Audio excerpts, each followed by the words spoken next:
Hello dear students. तो आज आप लोगों का बेहतरीन टॉपिक है और सही सुने और सही सुन पा रहे हैं।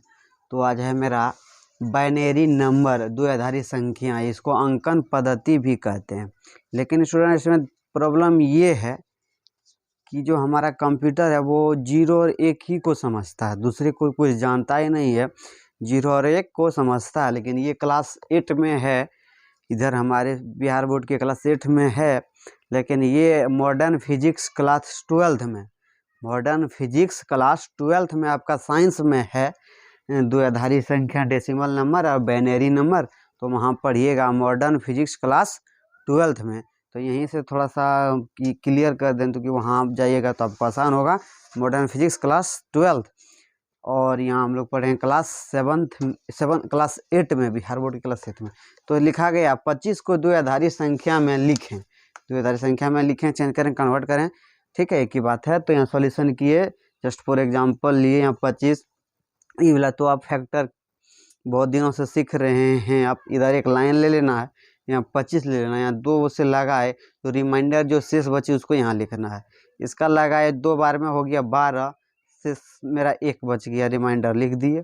यहाँ 2 से लगाए प्रॉपर 6 कट गया, रिमाइंडर मेरा 0 हो गया तो लिख दिए। यहाँ फिर लगाए 2 से, रिमाइंडर मेरा 0 हो गया, लिख दिए। यहाँ 2 से लगाए रिमाइंडर मेरा 1 हो, लिख दिए। 2 से लगाए रिमाइंडर मेरा 1 हो गया। इसको स्टूडेंट्स नीचे से लिखना, नीचे से हमने इसको लिख दिया, ठीक है। यहाँ इस ये वाला जो है इसको नीचे से लिखना है इसे, तो हमने यहाँ इसको लिखिए 1101, ठीक है। यानी 25 को इस संख्या में द्विआधारी बाइनरी में क्या हुआ, कन्वर्ट हो गया। नेक्स्ट आपका है 43 को द्विआधारी संख्या में, डेसिमल को बाइनरी में लिखना है, या बाइनरी को डेसिमल में भी बताएंगे हम। तो 43 को लिखना है, इसको फिर इसने एक लाइन लिए, इनका हम फैक्टर किए तो एक बार में लग गया, तो मेरा रिमाइंडर कितना 1 बचा। और किस बार में लगा, रिमाइंडर 1 बचा, क्लियर है। फिर इसको 2 से लगाए, तो 2 से लगाए कितना, तो 10 बार में कट गया, रिमाइंडर 1 बचा। 2 से लगाए 5 बार में कट गया, रिमाइंडर 0 हो गया। 2 से लगाए 4 तो रिमाइंडर मेरा 1 बचा। 2 से लगाए फिर कितना, रिमाइंडर 0, लगाए थे 1। इसको स्टूडेंट्स हमने नीचे से लिखा, फिर आपका ये हो गया, फाइनली आंसर आपका ये रहा। और अब की ये है ये द्विआधारी संख्या, इतना को संगत 10 आधार वाली संख्या में लिखना है। तो जस्ट लाइक आपको जो है फैक्टर करना है तो अब आता ही होगा, इसको लिखे। इसको थोड़ा स्पेस में लिखना है, क्या करना है, इसको स्पेस यानी फाका छोड़ के लिखना है। 1 1 0 1 1 लिखे। और लिखने के बाद क्या करना है, फर्स्ट यानी प्रथम जो करना है उसमें क्या करना है, 1 गुने 2 पर पावर 0 लेना है, क्लियर है। प्लस कर दिए। अब दूसरा नंबर है यहाँ जो है 0 गुने 2 पर पावर 1 हो गया, ठीक है।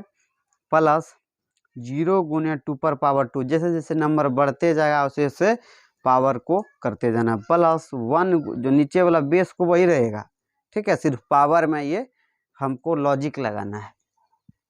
तो 1 गुने 2 पर पावर 3 हो गया, प्लस 1 गुने 2 पर पावर 4 हो गया। इनका तो आप पढ़े होंगे, अगर किसी भी संख्या पर 0 पावर हो तो उसका मान कितना होता है, 1। तो इसका वैल्यू 1 हो गया, लिख दिए। इसका वैल्यू 0 हो गया, तो कोई भी 0 हो गया, इसका वैल्यू 0 हो गया, तो इसका वैल्यू 8 हो गया, ठीक है। इसका वैल्यू कितना हो गया, 16 हो गया। और सबको हमने ऐड किए तो 25 हो गया। फाइनली आंसर आपको मिल गया। नेक्स्ट आपका है 1 0 1 0 1 1 को संख्या को 10 आधार वाली संख्या में लिखें, ठीक है। इनको थोड़ा सा फिर स्पेस दे के लिख लेना है, फिर वही सेम करना है। 1 गुना 2 पर पावर 0, 1 गुना 2 पर पावर 1, 0 गुना 2 पर पावर 2, फिर क्या करना है 1 गुना 2 पर पावर 3, फिर 0 गुना 2 पर पावर 4 और 1 गुना 2 पर पावर 5। इनको हमने सॉल्यूशन किया, इसका फाइनली आंसर वो सॉल्यूशन करने के बाद हम 1 पाए, इसको 2 हुआ, इसका 0 हुआ, इसको 8 हुआ, इसका 0 हो गया, इसका 32 हुआ, सबको ऐड कर दिया, यानी जोड़ दिए। मेरा फाइनली आंसर कितना 43 आ गया। तो आप सही सुने और सही सुन पा रहे हैं। इस तरह टॉपिक के लिए हमें फॉलो करें। आप देख रहे थे math lover Sanjay sir YouTube channel को। Thank you all of you. मिलेंगे अगले वीडियो में।